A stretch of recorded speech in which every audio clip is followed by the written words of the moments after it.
केदारनाथ मंदिर एक अनसुलझी पहेली। केदारनाथ मंदिर का निर्माण किसने करवाया था, इस बारे में बहुत कुछ कहा जाता है, पांडवों से लेकर आदि शंकराचार्य तक। आज का विज्ञान बताता है कि केदारनाथ मंदिर शायद 8वीं शताब्दी में बना था। यदि आप ना भी कहते तो भी यह मंदिर कम से कम 1200 वर्षों से अस्तित्व में है। केदारनाथ की भूमि 21वीं सदी में बहुत प्रतिकूल है।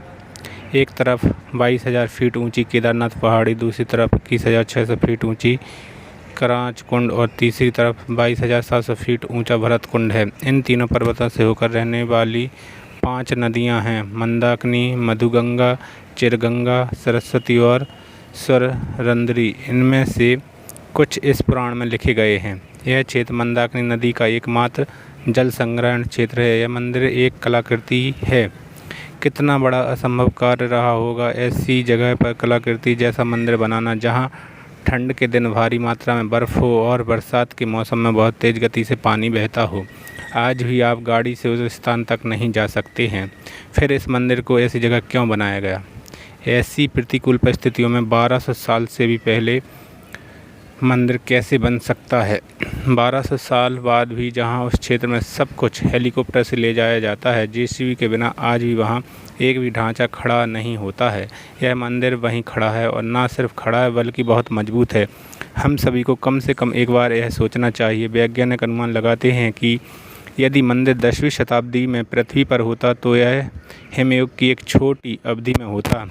Wadia institute of geology, Dehradun ने केदारनाथ मंदिर की चट्टानों पर लिग्मैटिक ट्रेंडिंग का परीक्षण किया। यह पत्थरों के जीवन की पहचान करने के लिए किया जाता है। परीक्षण से पता चलता है कि मंदिर 14वीं सदी से लेकर 17वीं सदी के मध्य तक पूरी तरह से बर्फ़ में दब गया था। हालांकि मंदिर के निर्माण में कोई नुकसान नहीं हुआ।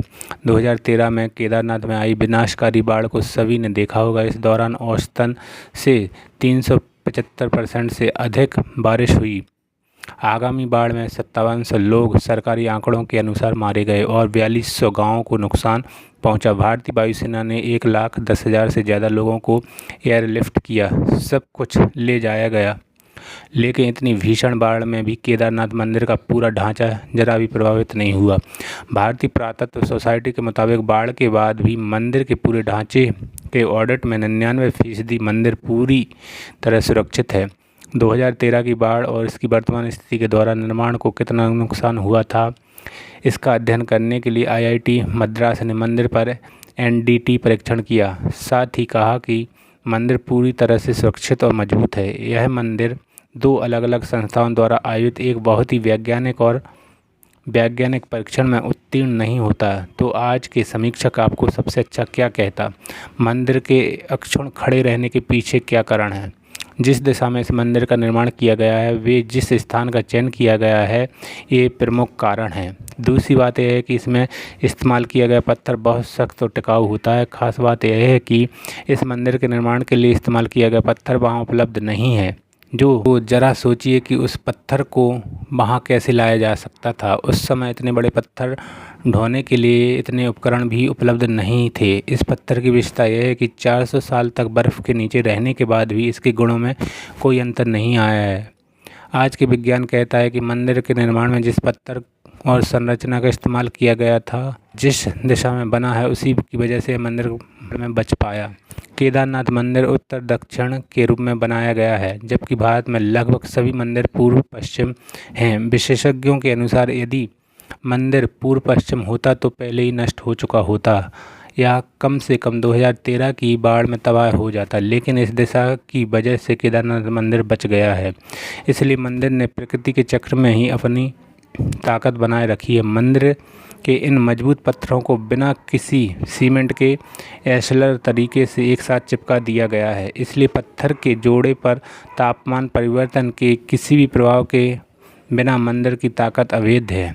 टाइटैनिक के डूबने के बाद पश्चिम लोगों ने महसूस किया कि कैसे NDT परीक्षण और तापमान ज्वार को मोड़ सकते हैं, लेकिन भारतीय लोगों ने यह सोचा कि 1200 साल पहले परीक्षण किया गया।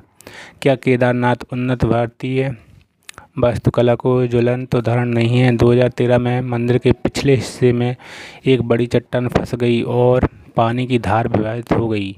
मंदिर के दोनों किनारों का तेज पानी अपने साथ सब कुछ ले गया, लेकिन मंदिर और मंदिर में शरण लेने वाले लोग सुरक्षित रहे, जिन्होंने अगले दिन भारतीय वायुसेना से एयरलिफ्ट किया था। सवाल यह नहीं कि आस्था पर विश्वास किया जाए या नहीं, लेकिन इसमें कोई संदेह नहीं है कि मंदिर के निर्माण के लिए स्थल, उसकी दिशा, वही निर्माण सामग्री, यहाँ तक कि प्रकृति को भी ध्यान से विचार किया गया था, जो 1200 वर्षों तक अपनी संस्कृति और ताकत को बनाए रखेगा। हम पुरातन भारतीय विज्ञान की भारतीय यत्न के बारे में सोचकर दंग रह गए। शिला जिसका उपयोग 6 फुट ऊंचे मंच के निर्माण के लिए किया गया है, कैसे मंदिर स्थल तक ले जाई गई होगी। आज तमाम बाड़ों के बाद हम एक बार फिर केदारनाथ के उन वैज्ञानिक निर्माणों के आगे नतमस्तक हैं, जिन्हें उसी भव्यता के साथ 12 ज्योतिर्लिंगों में सबसे ऊंचा होने का सम्मान मिलेगा। यह एक उदाहरण है कि वैदिक हिंदू धर्म और संस्कृति कितनी उन्नत थी। उस समय हमारे ऋषि मुनियों यानी वैज्ञानिकों ने वास्तुकला, मौसम विज्ञान, अंतरिक्ष विज्ञान, आयुर्वेद में काफ़ी तरक्की की थी। इसलिए मुझे गर्व है कि मैं एक भारतीय हूँ। अगर दोस्तों वीडियो पसंद आए तो लाइक, शेयर व कमेंट जरूर करें।